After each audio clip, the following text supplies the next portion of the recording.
மதிமுக பொதுச் செயலாளர் வைகோவின் நடைப்பயணத்தை முதலமைச்சர் மு.க.ஸ்டாலின் இன்று திருச்சியில் தொடங்கி வைக்கிறார். சமூக நல்லிணக்கத்தை சிதைக்க பார்க்கும் சக்திகளுக்கு எதிராக விழிப்புணர்வு ஏற்படுத்துவதற்காக திருச்சியில் இருந்து மதுரை வரை ஜனவரி 2 முதல் 12ஆம் தேதி வரை வைகோ சமத்துவ நடைப்பயணம் மேற்கொள்கிறார்.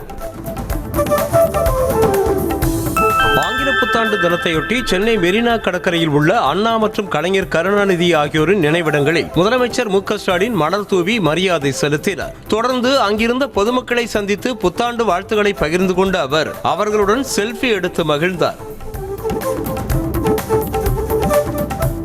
அதிமுக சார்பில் சட்டமன்ற தேர்தலில் போட்டியிட 10,175 விருப்ப மனுக்கள் பெறப்பட்டிருப்பதாக அக்கட்சி தெரிவித்திருக்கிறது. தமிழ்நாடு, புதுச்சேரி மற்றும் கேரளாவில் போட்டியிட 7,988 பேர் விருப்ப மனு அளித்திருப்பதாகவும் இபிஎஸ் தங்களது தொகுதிகளில் போட்டியிட வேண்டும் என விருப்பம் தெரிவித்து 2,187 பேர் விருப்ப மனுக்கள் அளித்திருப்பதாகவும் கூறப்பட்டுள்ளது.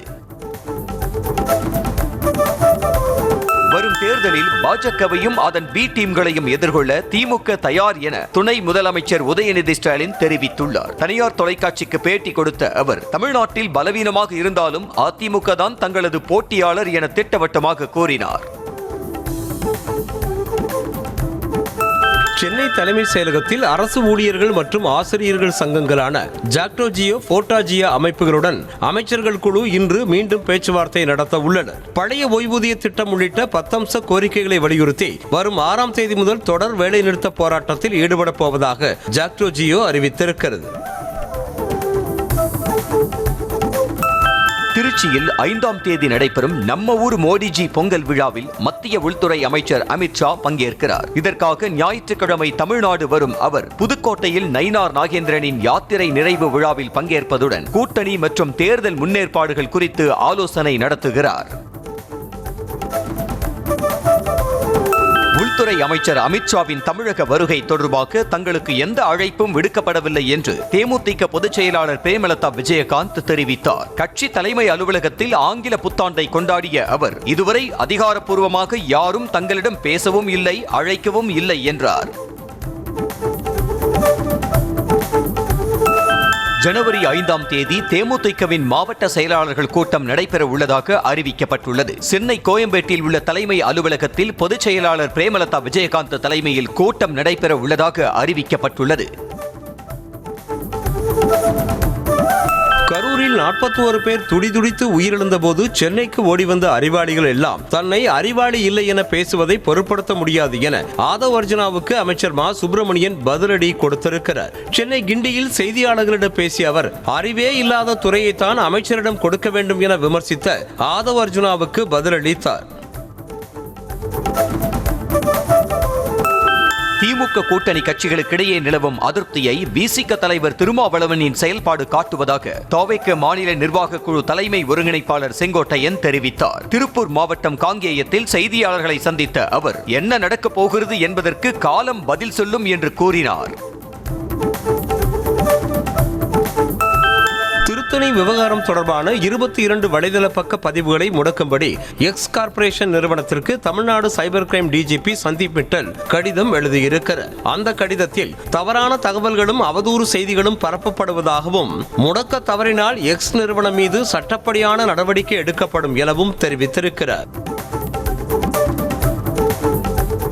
புதுக்கோட்டை மாவட்டம் தச்சங்குறிச்சி ஜல்லிக்கட்டு போட்டிக்கான டோக்கனை வாங்குவதற்கு காளைகளின் உரிமையாளர்கள் மற்றும் மாடுபிடி வீரர்கள் முண்டியடித்தனர். பொங்கல் பண்டிகையை முன்னிட்டு தச்சங்குறிச்சியில் நாளை நடைபெறவிருக்கும் ஜல்லிக்கட்டு போட்டிக்கான இறுதிக்கட்ட பணிகள் மும்முரமாக நடைபெற்று வருகின்றன.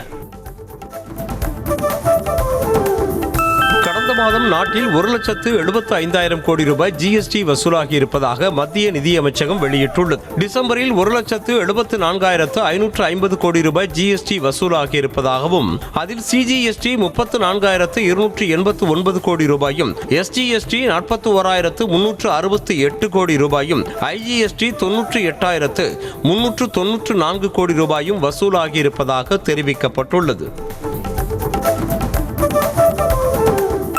மணிப்பூர் விவகாரம் தொடர்பாக மத்திய உள்துறை அமைச்சர் அமித் ஷா தலைமையில் இன்று முக்கிய கூட்டம் நடைபெறவுள்ளது. மைச்சி குக்கி சமூகத்தினர் இடையிலான மோதல் தொடர்பாக நடைபெறவிருக்கும் இந்த கூட்டத்தில் மணிப்பூரின் தற்போதைய கள நிலவரம், வரும் வாரங்களில் மேற்கொள்ள வேண்டிய செயல் திட்டங்கள் குறித்து விவாதிக்கப்படும் என கூறப்படுகிறது.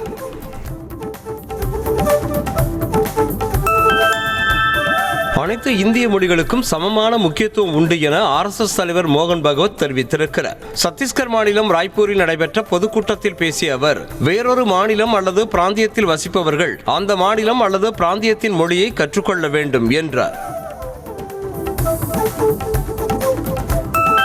மத்திய பிரதேச மாநில பாஜக அமைச்சர் தனது சர்ச்சை பேச்சுக்கு மன்னிப்பு கோரியிருக்கிறார். இந்தூரில் கழிவுநீர் கலந்த குடிநீர் பருகி 10 பேர் பலியானது குறித்து அம்மாநில அமைச்சர் கைலாஷ் விஜய்வர்கியாவிடம் செய்தியாளர்கள் எழுப்பிய கேள்விக்கு குப்பை என பதிலளித்திருந்தார். இது சர்ச்சையான நிலையில் தற்போது மன்னிப்பு கோரியிருக்கிறார்.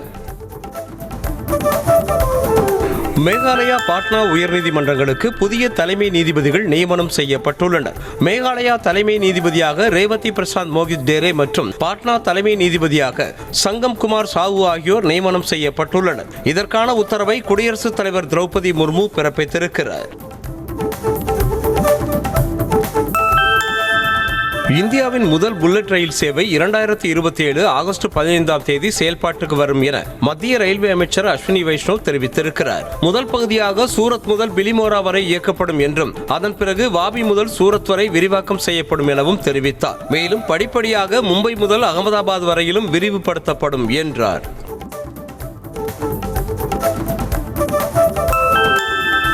ஜம்மு அருகே சர்வதேச எல்லைப் பகுதியில் சந்தேகத்திற்கிடமான முறையில் சுற்றித் திரிந்த வங்கதேசத்தைச் சேர்ந்த இளைஞரை பாதுகாப்பு படையினர் பிடித்து விசாரணை நடத்தி வருகின்றனர். கசன்சூ பகுதியில் வீரர்கள் கண்காணிப்பில் ஈடுபட்டிருந்த போது அப்பகுதியில் நடமாடிக்கொண்டிருந்த ஷரீஃபுல் இஸ்லாம் என்ற 19 வயது இளைஞரை பிடித்து போலீசில் ஒப்படைத்தனர்.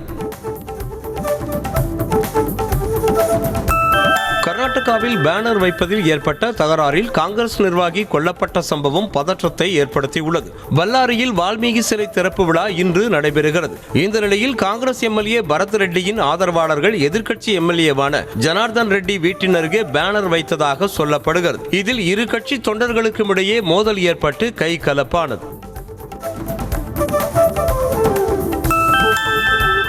வயநாடு நிலச்சரிவு பேரிடரால் பாதிக்கப்பட்டவர்களுக்கான மறுவாழ்வின் முதல் கட்டமாக சுமார் 300 வீடுகள் பிப்ரவரி மாதம் ஒப்படைக்கப்பட உள்ளதாக முதலமைச்சர் பினராயி விஜயன் தெரிவித்திருக்கிறார். முண்டக்கை சூரல்மலை நிலச்சரிவுகளால் பாதிக்கப்பட்ட குடும்பங்களுக்காக கல்பேட்டா புறவழி சாலைக்கு அருகில் உள்ள எல்ஸ்டன் எஸ்டேட் நிலத்தில் கேரள அரசு வீடுகளை கட்டி வருகிறது. பணியிலும் பணிக்குவியல்களுக்கு மத்தியிலும் எல்லை பாதுகாப்பு படை வீரர்கள் தங்கள் கடமையை செவ்வனே செய்து வரும் வீடியோவை கண்டு பலரும் பாராட்டி வருகின்றனர். வட மாநிலங்களில் கடந்த சில வாரங்களாக கடும் பனிப்பொழிவு நிலவுகிறது. ஆனால் எல்லைப் பகுதிகளில் ஊடுருவலை முறியடிக்கும் நோக்கில் வீரர்கள் துப்பாக்கியுடன் கண்காணிப்பு பணியில் ஈடுபட்டு வருகின்றனர். பெரிதும் எதிர்பார்க்கப்படும் வந்தே பாரத் ஸ்லீப்பர் ரயிலின் முதல் சேவை கொல்கத்தாவிலிருந்து அஸ்ஸாம் தலைநகரான கவுஹாத்திக்கு இயக்கப்படும் என அறிவிக்கப்பட்டுள்ளது. டெல்லியில் இதை தெரிவித்த ரயில்வே அமைச்சர் அஸ்வினி வைஷ்ணவ், முதலாவது வந்தே பாரத் ஸ்லீப்பர் ரயிலை பிரதமர் மோடி பச்சை கொடி அசைத்து துவக்கி வைப்பார் எனவும் தெரிவித்தார். ஜம்மு காஷ்மீரில் இந்திய எல்லைக்குள் ஊடுருவி வெடிபொருட்கள் அடங்கிய பையை வீசி சென்ற பாகிஸ்தான் ட்ரோனால் பரபரப்பு ஏற்பட்டுள்ளது. பூஞ்ச் மாவட்டத்தில் வட்டமடித்த அந்த ட்ரோன் பை ஒன்றை கீழே வீசியது. அந்த பையில் தோட்டாக்கள், வெடிமருந்துகள், போதைப் பொருட்கள், மஞ்சள் நிற டிஃபன் பாக்ஸ் ஒன்றில் IED வெடிகுண்டு இருந்ததாக தகவல் வெளியாகியுள்ளது. இரு நாடுகளிலும் உள்ள அணுசக்தி நிலையங்கள் தொடர்பான அறிக்கையை இந்தியாவும் பாகிஸ்தானும் பரஸ்பரம் பரிமாறிக்கொண்டன. போர் என்று வந்துவிட்டால் இரு நாடுகளிலும் உள்ள அணுசக்தி மையங்கள் மீது தாக்குதல் நடத்தக்கூடாது என்பதை உறுதி செய்வதற்காக 1988ஆம் ஆண்டு டிசம்பர் 31ஆம் தேதி இந்த உடன்படிக்கை செய்து கொள்ளப்பட்டது. தலைமறைவு குற்றவாளி இந்தர்ஜித் யாதவ் மீதான பண மோசடி வழக்கில் அமலாக்கத்துறை விசாரணை தீவிரமடைந்துள்ளது. டெல்லி சர்வாபிரியா விகார் பகுதியில் உள்ள அவரது கூட்டாளி அமன்குமார் வீட்டில் நடத்திய சோதனையில் சுமார் 5 கோடி ரூபாய் ரொக்கமும் சுமார் 10 கோடி ரூபாய் மதிப்புடைய தங்கம் மற்றும் வைர நகைகளும் பறிமுதல் செய்யப்பட்டன. SIR பணிகளில் முறைகேடு நடப்பதாக கூறி திரிணாமுல் காங்கிரஸ் எம்பிக்கள் தலைமை தேர்தல் ஆணையரை நேரில் சந்தித்து முறையிட்டனர். தேர்தல் ஜனநாயகத்தை குழி தோண்டி புதைக்கவே அவர் நியமிக்கப்பட்டிருப்பதாக தலைமை தேர்தல் ஆணையர் ஞானேஷ் குமாரிடம் நேரிலேயே கூறிவிட்டதாக திரிணாமுல் எம்பிக்கள் தெரிவித்துள்ளனர். IPL ஏலத்தில் கொல்கத்தா அணிக்காக வங்கதேச கிரிக்கெட் வீரர் முஸ்டபிசுர் ரஹ்மானை ஏலம் எடுத்ததால் ஷாருக் கானுக்கு பாஜக தலைவர் சங்கீத் சிங் சோம் கடும் எதிர்ப்பு தெரிவித்துள்ளார். இந்தியாவிற்கு துரோகம் இழைத்து விட்டதால் ஷாருக் கான் நாட்டை விட்டு வெளியேற வேண்டும் என்றும் அவர் அபத்தமான எச்சரிக்கையை விடுத்திருக்கிறார். ஒரு மாநிலத்தின் மொத்த கடனை வைத்து அந்த மாநிலத்தின் பொருளாதார நிலையை மதிப்பிடுவது பிழையானது என காங்கிரஸ் மூத்த தலைவர் ப. சிதம்பரம் கருத்து தெரிவித்துள்ளார். அவர் வெளியிட்டுள்ள பதிவில், இந்தியாவின் மொத்த கடனும் எல்லா மாநிலங்களின் மொத்த கடன்களும் ஆண்டுதோறும் கூடுவது இயல்புதான் என்று குறிப்பிட்டுள்ளார். தமிழ்நாட்டில் யார் எவ்வளவு பெரிய கூட்டத்தை கூட்டினாலும் 2026 திமுக தான் வெற்றி பெறும் என மதிமுக பொதுச் செயலாளர் வைகோ தெரிவித்துள்ளார். திருச்சியில் பேட்டியளித்த அவர், கூட்டணி விவகாரத்தில் லட்சுமண ரேகையை தாண்டும் பழக்கம் தங்களுக்கு கிடையாது என்றும், கூட்டணிக்கு பங்கம் விளைவிக்கும் எந்த கருத்தையும் தாங்கள் கூற மாட்டோம் எனவும் தெரிவித்தார். சம வேலைக்கு சம ஊதியம் வழங்க கோரி 7வது நாளாக போராட்டத்தில் ஈடுபட்ட இடைநிலை ஆசிரியர்களை போலீசார் குண்டுக்கட்டாக கைது செய்தனர். சென்னை எழும்பூரில் கையில் பதாகைகளை ஏந்தியவாறு போராட்டத்தில் ஈடுபட்ட ஆசிரியர்கள் தேர்தல் வாக்குறுதிகளை நிறைவேற்ற கோரி முழக்கங்களை எழுப்பினர். சென்னையில் போலீசார் குண்டுக்கட்டாக கைது செய்தபோது புதுக்கோட்டையை சேர்ந்த இடைநிலை ஆசிரியரின் கை உடைக்கப்பட்டதாக பகீர் புகார் எழுந்துள்ளது. இதனால் ஆத்திரமடைந்த சக ஆசிரியர்கள் காவல்துறையின் நடவடிக்கையை கண்டித்து தங்களை அடைத்து வைத்த மண்டபம் முன்பு போராட்டத்தில் ஈடுபட்டனர். தென்காசி மாவட்டம் கடையநல்லூர் சுற்றுவட்டார பகுதிகளில் இரவு நேரத்தில் வெளுத்து வாங்கிய கனமழையால் குளிர்ச்சியான சூழல் நிலவியது. கடையநல்லூர், புளியங்குடி, அரியநாயகிபுரம், அருணாச்சலபுரம், அச்சம்பட்டி, திருவேட்டநல்லூர், சிந்தாமணி உள்ளிட்ட பகுதிகளில் 1 மணி நேரத்திற்கு மேலாக கனமழை பெய்தது. விருதுநகர் மாவட்டம் ஸ்ரீவில்லிபுத்தூர் சுற்றுவட்டார பகுதிகளில் சுமார் அரை மணி நேரத்திற்கு மேலாக வெளுத்து வாங்கிய கனமழையால் வெப்பம் தணிந்து குளிர்ச்சியான சூழல் நிலவியது. விடாது பெய்த மழையால் ஆங்காங்கே மழைநீர் தேங்கி பொதுமக்கள் மற்றும் வாகன ஓட்டிகள் மிகுந்த சிரமத்திற்கு உள்ளாகினர். உள்துறை அமைச்சர் அமித்ஷா நாளை மறுநாள் தமிழகம் வருகை தருவதாக பாஜக மாநில துணைத் தலைவர் கரு நாகராஜன் தெரிவித்திருக்கிறார். சென்னை தியாகராய நகரில் செய்தியாளர்களை சந்தித்த அவர், புதுக்கோட்டையில் மாநில தலைவர் நயினார் நாகேந்திரனின் யாத்திரை நிறைவு விழாவிலும் 5ஆம் தேதி திருச்சியில் நடைபெறும் பிரம்மாண்ட பொங்கல் விழாவிலும் பங்கேற்பதாக தெரிவித்தார். திருமலை திருப்பதியில் இன்று முதல் நேரடி இலவச தரிசனம் மட்டுமே அனுமதிக்கப்படும் என்பதால் பக்தர்கள் கூட்டம் அலைமோதியது. 8ஆம் தேதி வரை நேரடி இலவச தரிசனம் மட்டுமே அனுமதிக்கப்படும் என தேவஸ்தான நிர்வாகம் அறிவித்திருந்ததால் நேற்றே திருமலையில் பக்தர்கள் குவிய தொடங்கிவிட்டனர். மேலும் சொர்க்கவாசல் பிரவேசம் செய்ய பக்தர்கள் சாறை சாறையாக வந்த வண்ணம் உள்ளனர். கேரள மாநிலம் பாலக்காடு அருகே அதிவேகமாக வந்த ஆம்னி கார் எதிரே வந்த இருசக்கர வாகனம் மீது மோதியதில் இருசக்கர வாகன ஓட்டி தூக்கி வீசப்படும் சிசிடிவி காட்சி வெளியாகியுள்ளது. ஆனைக்கரை பகுதியில் இருசக்கர வாகனத்தில் வந்த கம்யூனிஸ்ட் கட்சி நிர்வாகி மனோஜ்குமார் என்பவர் சாலை வளைவில் திரும்பிய போது எதிரே அதிவேகமாக வந்த ஆம்னி கார் மோதியது. தூத்துக்குடி மாவட்டம் விளாத்திக்குளத்தில் 15 வயது சிறுமிக்கு பாலியல் தொல்லை அளித்ததாக சிலம்பம் பயிற்சியாளர் போக்சோ வழக்கில் கைது செய்யப்பட்டார். சென்றாயபுரம் கிராமத்தைச் சேர்ந்த பெரிய அப்படசாமி தன்னிடம் சிலம்பம் பயிற்சி பெற்ற சிறுமியிடம் ஆசை வார்த்தை கூறி தனது வீட்டுக்கு அழைத்து சென்று பாலியல் அத்துமீறலில் ஈடுபட்டதாக புகார் அளிக்கப்பட்டது. ராமேஸ்வரத்தில் ஆட்டோ ஓட்டுநர்கள் தனுஷ்கோடி காவல் நிலையத்தை முற்றுகையிட்டதால் பரபரப்பு ஏற்பட்டது. டெல்லியைச் சேர்ந்த பக்தர்களுக்கும் ஆட்டோ ஓட்டுநர்களுக்கும் இடையே தகராறு ஏற்பட்டு இரு தரப்பினரும் தாக்கிக் கொண்ட நிலையில் ஆட்டோ ஓட்டுநர்கள் மீது மட்டும் போலீசார் வழக்கு பதிவு செய்ததாக குற்றம் சாட்டினர். செங்கற்பட்டு மாவட்டம் வல்லக்கோட்டை முருகன் கோவிலில் அதிகாரியும் எஸ்ஐயும் வாக்குவாதத்தில் ஈடுபட்ட வீடியோ வெளியாகி பரபரப்பை ஏற்படுத்தியுள்ளது. புத்தாண்டை ஒட்டி கோவிலில் கூட்டம் அலைமோதிய நிலையில் கோவில் அதிகாரி ஒருவர் தனக்கு வேண்டியவர்களை குறுக்கு வழியில் அழைத்து சென்று சுவாமி தரிசனம் செய்ய வைத்ததை எஸ்ஐ தட்டி கேட்டிருக்கிறார்.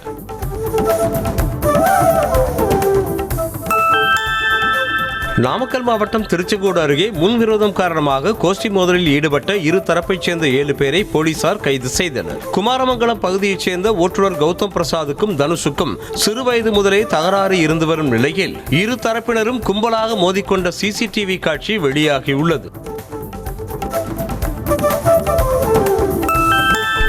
வீலரின் சைலன்சரை கலற்றிவிட்டு அதிக ஒலி எழுப்பி புத்தாண்டு கொண்டாட்டத்தில் ஈடுபட்டவர்களை தட்டி கேட்ட இளைஞரை தாக்கிய கும்பல் அவரது வீட்டையும் சூறையாடியது. திருப்பத்தூர் மாவட்டம் பனந்தோப்பு பகுதியைச் சேர்ந்த அஷேன், இர்ஃபான், ஆகாஷ், அபிஷேக் ஆகியோர் மது போதையில் 2 வீலரின் சைலன்சரை கலற்றிவிட்டு அதிக ஒலி எழுப்பியதை முருகேஷ் என்ற இளைஞர் தட்டி கேட்டார்.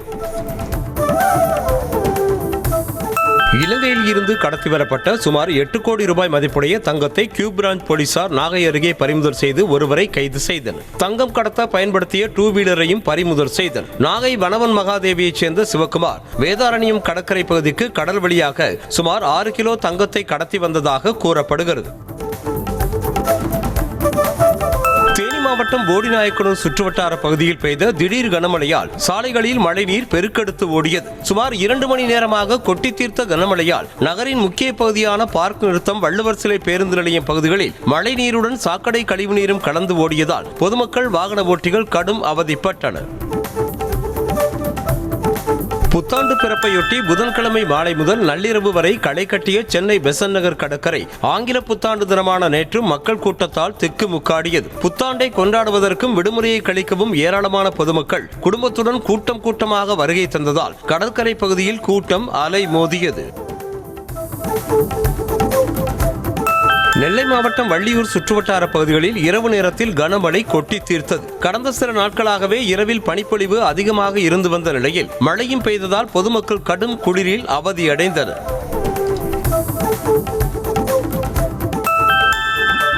சென்னை அடுத்த தாம்பரத்தில் வேலைக்கு சேர்ந்த ஒரே மாதத்தில் வீட்டில் இருந்த நகை மற்றும் பணத்தை திருடிய பெண்ணை போலீசார் கைது செய்தனர். நவம்பர் மாதம் வேலைக்கு சேர்ந்த லட்சுமி என்ற பெண் திடீரென வேலைக்கு வராததால் சந்தேகமடைந்த வீட்டின் உரிமையாளர் பீரோவை பார்த்தபோது 12 சவரன் தங்க நகை மற்றும் 50,000 ரூபாய் பணம் திருடப்பட்டது தெரிய வந்தது. கோவை மாவட்டம் வால்பாறை அடுத்த ஐயர்பாடி பகுதியில் வடமாநிலத்தைச் சேர்ந்த சிறுவனை தாக்கிக் கொன்ற சிறுத்தையை வனத்துறையினர் கூண்டு வைத்து பிடிக்கும் முயற்சியில் ஈடுபட்டுள்ளனர். வனவிலங்குகளால் உயிர் சேதம் அதிகரித்து வந்ததால் பொதுமக்கள் கோரிக்கை வைத்த நிலையில் வனத்துறையினர் அப்பகுதியில் கூண்டு வைத்துள்ளனர். மயிலாடுதுறை மாவட்டம் சீர்காழி அருகே தூக்கிட்ட நிலையில் இளைஞரின் உடல் கண்டெடுக்கப்பட்ட நிலையில் உறவினர்கள் சாலை மறியல் போராட்டத்தில் ஈடுபட்டனர். உயிரிழந்த இளைஞரின் உடலில் காயங்கள் இருந்ததால் கொலை செய்யப்பட்டதாக கூறி போராட்டத்தில் ஈடுபட்டதால் போக்குவரத்து பாதிப்பு ஏற்பட்டது. தஞ்சாவூர் மாவட்டம் திருவிடைமருதூர் அருகே 9ஆம் வகுப்பு மாணவிக்கு பாலியல் தொல்லை தந்த அரசு பேருந்து ஓட்டுநர் போக்சோவில் கைது செய்யப்பட்டார். காரல் மார்க்ஸ் என்ற அந்த ஓட்டுநர் மது அருந்திவிட்டு வீட்டில் தனியாக இருந்த சிறுமியை நோட்டமிட்டு சென்று அவரிடம் பாலியல் ரீதியாக அத்துமீறியதாக சொல்லப்படுகிறது. சிவகங்கை மாவட்டம் மானாமதுரை அருகே அடையாளம் தெரியாத வாகனம் மோதி 10 ஆடுகளும் ஆட்டின் உரிமையாளரும் உயிரிழந்த பரிதாபம் அரங்கேறி இருக்கிறது. விருதுநகர் மாவட்டம் கிழவிக்குளம் கிராமத்தைச் சேர்ந்த குமார் மானாமதுரை அருகே உருளி பகுதியில் கிடை போட்டுவிட்டு சொந்த ஊருக்கு ஆடுகளை ஓட்டி சென்றபோது அடையாளம் தெரியாத வாகனம் மோதியது. சென்னை அண்ணா நகரில் புத்தாண்டு இரவு கொண்டாட்டத்தின் போது இளைஞர் ஒருவர் சாலையில் காரை மறித்து ஜனநாயகன் திரைப்பட பாடலுக்கு நடனமாடி குதூகலித்தார். போக்குவரத்து நெரிசல் ஏற்பட்டதை அடுத்து அவ்விடத்திற்கு போலீசார் விரைந்து வந்தனர். இதை கண்டதும் நடனமாடிய இளைஞர் அங்கிருந்து நழுவி சென்றார். திண்டுக்கல் மாவட்டம் வேடசந்தூரில் மது போதையில் காரை ஓட்டி சென்று பொதுமக்களிடம் அட்ராசிட்டியில் ஈடுபட்ட இளைஞரை முற்றுகையிட்ட பொதுமக்கள் கடும் வாக்குவாதத்தில் ஈடுபட்டனர். திமுக இளைஞரணி நிர்வாகியாக உள்ள சுரேஷ் அய்யலூர் சந்தை அருகே போதையில் தறிகட்டு காரை ஓட்டியதாக கூறப்படுகிறது.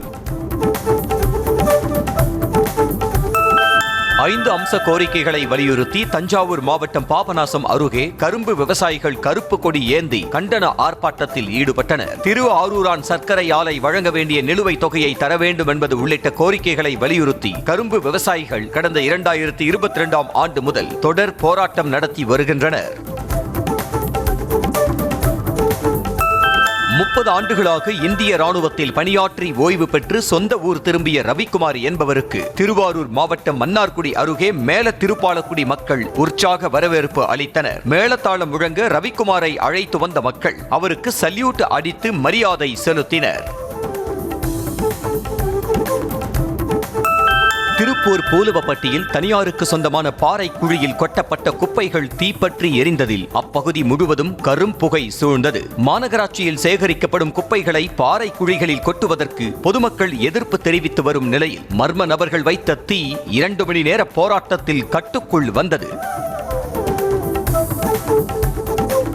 சென்னை காசிமேடு கடற்கரையில் விஷத்தன்மை கொண்ட ப்ளூ டிராகன்கள் அதிக அளவில் கரை ஒதுங்கின. நத்தை வகையைச் சேர்ந்த ப்ளூ டிராகன்கள் மனிதர்களை தீண்டினால் வலி, வீக்கம், குமட்டல், ஒவ்வாமை உள்ளிட்டவை ஏற்படக்கூடும். ஆகவே அதனை தொடுவதை தவிர்க்க வேண்டும் என கூறப்படும் நிலையில் கரை ஒதுங்கிய ப்ளூ டிராகன்களை அகற்ற வேண்டும் என கோரிக்கை எழுந்துள்ளது.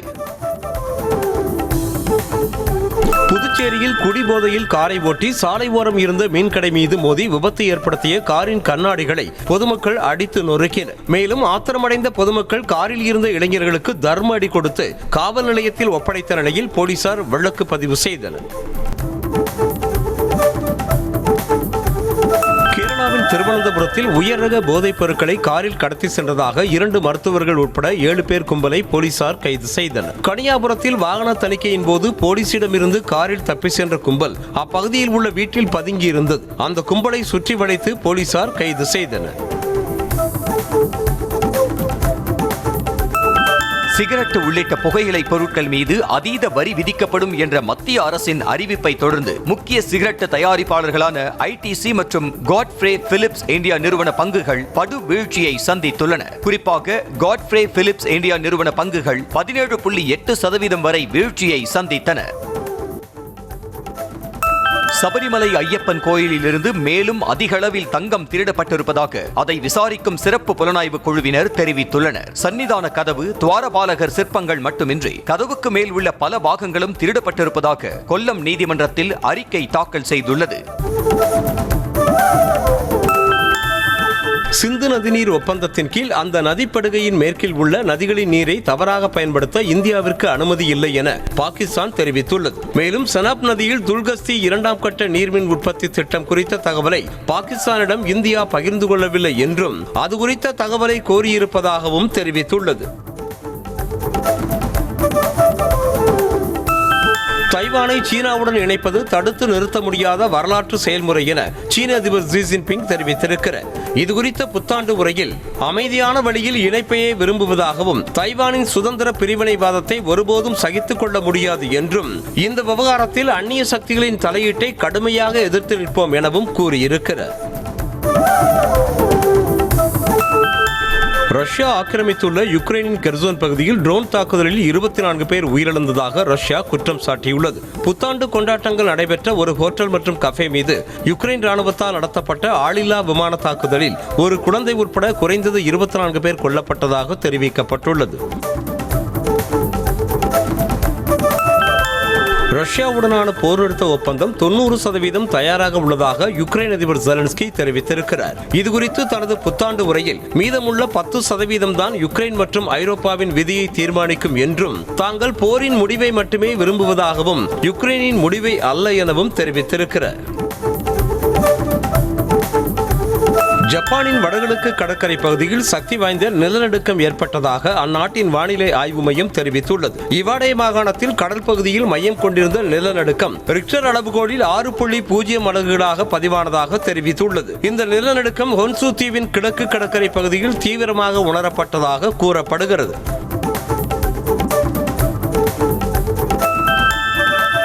ஈரானில் ஏற்பட்டுள்ள பொருளாதார நெருக்கடிக்கு ஆளும் அரசே காரணம் என கூறி மக்கள் போராட்டம் வெடித்திருக்கும் நிலையில் அதில் இதுவரை 6 பேர் கொல்லப்பட்டதாகவும் அதிர்ச்சி தகவல் வெளியாகியுள்ளது. தலைநகர் தெஹ்ரானில் போராட்டங்களின் வேகம் குறைந்திருந்தாலும் மற்ற இடங்களில் போராட்டம் தீவிரமடைந்துள்ளது.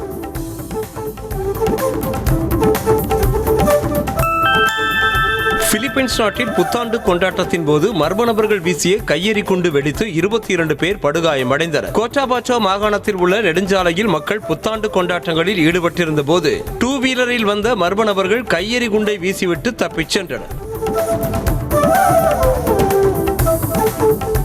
நெதர்லாந்து தலைநகர் ஆம்ஸ்டர்டாமில் புத்தாண்டு கொண்டாட்டத்தின் போது 19ஆம் நூற்றாண்டின் பழமையான தேவாலயத்தில் தீ விபத்து ஏற்பட்டது. இந்த தீ விபத்தில் தேவாலயத்தின் 164 அடி உயரத்தில் இருந்த கோபுரம் உள்ளிட்ட பல்வேறு பகுதிகள் இடிந்து விழுந்ததால் பரபரப்பு ஏற்பட்டது. மேலும் அப்பகுதி முழுவதும் புகை மூட்டமாக காணப்பட்டது.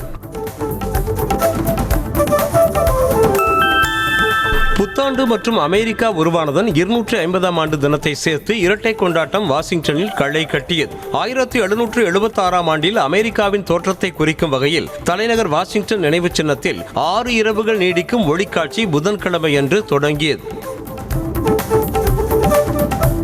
சிறுவர்கள் சமூக வலைதளங்களை பயன்படுத்த தடை விதிக்க பிரான்ஸ் அரசு திட்டமிட்டுள்ளது. இது தொடர்பான மசோதா முன்மொழியப்பட்டுள்ளது. இந்த மசோதா தொடர்பாக இந்த மாதம் நாடாளுமன்றத்தில் விவாதம் நடைபெற உள்ளதாகவும் இதற்கு அந்நாட்டின் அதிபர் இமானுவேல் மேக்ரான் ஆதரவு தெரிவித்திருப்பதாகவும் கூறப்படுகிறது.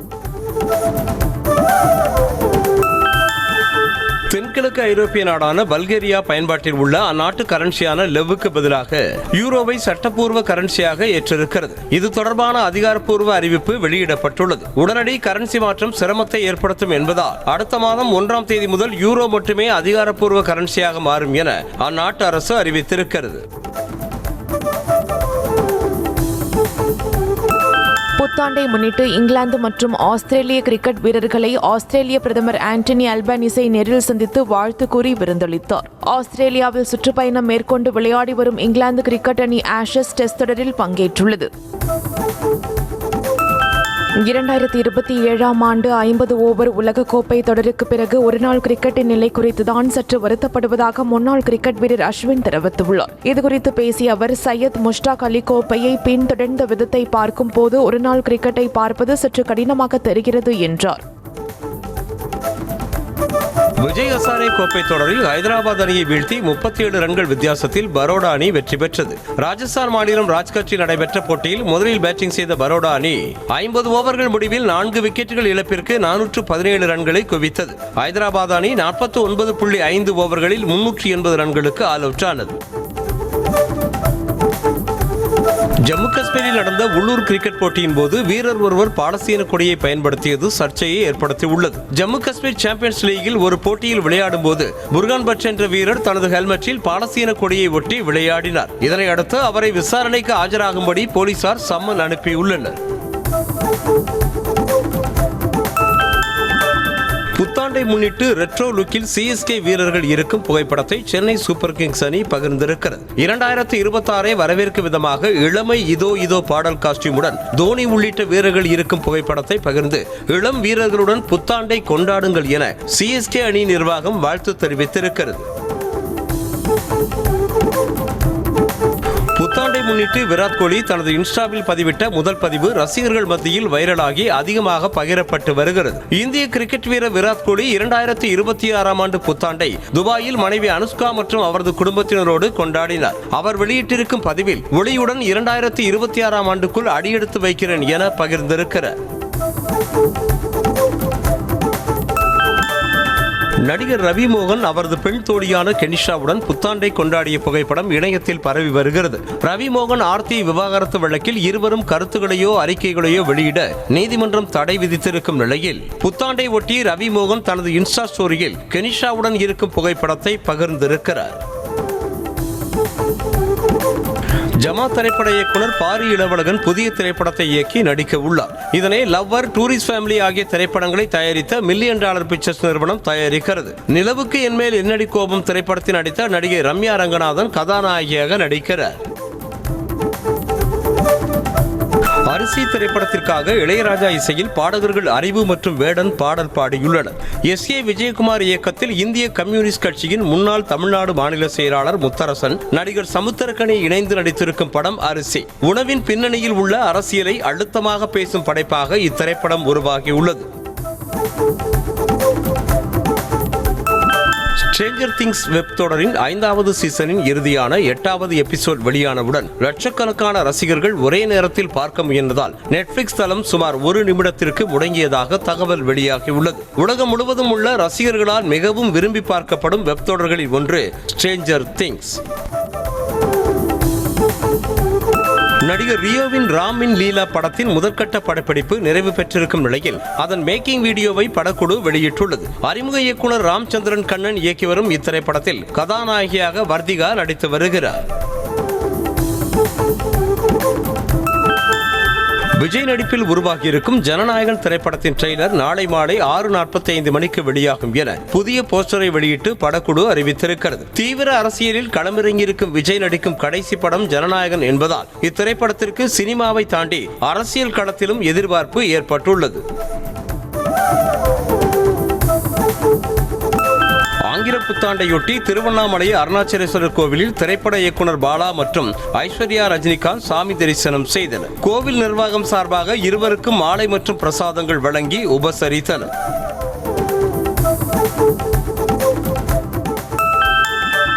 தஞ்சாவூர் பெரிய கோவிலில் நந்தி பெருமானுக்கு நடைபெற்ற சிறப்பு அபிஷேகத்தில் திரளான பக்தர்கள் கலந்து கொண்டு சுவாமி தரிசனம் செய்தனர். மார்கழி மாத பிரதோஷத்தை ஒட்டி நந்தி பெருமானுக்கு மஞ்சள், சந்தனம், பால், தயிர், திரவிய பொடி உள்ளிட்ட 12 வகையான திரவியங்களால் அபிஷேகம் செய்து சிறப்பு அலங்காரம் செய்து மகா தீபாராதனை காட்டப்பட்டது. சென்னை போரூர் பாலமுருகன் கோவில் வளாகத்தில் உள்ள ஐயப்ப சுவாமிக்கு 1 டன் மலர்களால் அபிஷேகம் செய்யப்பட்டு மலர் பூஜை வெகு சிறப்பாக நடைபெற்றது. ராஜ அலங்காரத்தில் ஐயப்பனுக்கு தீபாராதனை நடைபெற்றது. இதில் 100க்கும் மேற்பட்ட ஐயப்ப பக்தர்கள் கலந்து கொண்டு பஜனை பாடல்களை பாடி பூஜை செய்தனர்.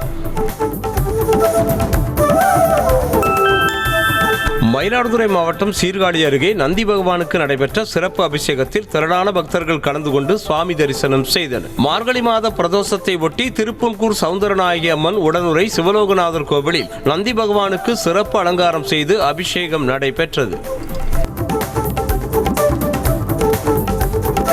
2025ஆம் ஆண்டு லட்டு பிரசாத விற்பனையில் திருப்பதி ஏழுமலையான் கோவில் புதிய சாதனையை படைத்திருக்கிறது. 2024ஆம் ஆண்டு 12 கோடியே 15 லட்சம் லட்டுகள் விற்பனையான நிலையில் 2025ஆம் ஆண்டு 13 கோடியே 52 லட்சம் லட்டுகள் விற்கப்பட்டுள்ளது. அதிலும் கடந்த டிசம்பர் 27ஆம் தேதி மட்டும் 5,13,000 லட்டுகள் விற்பனையாகி புதிய சாதனையை படைத்தது.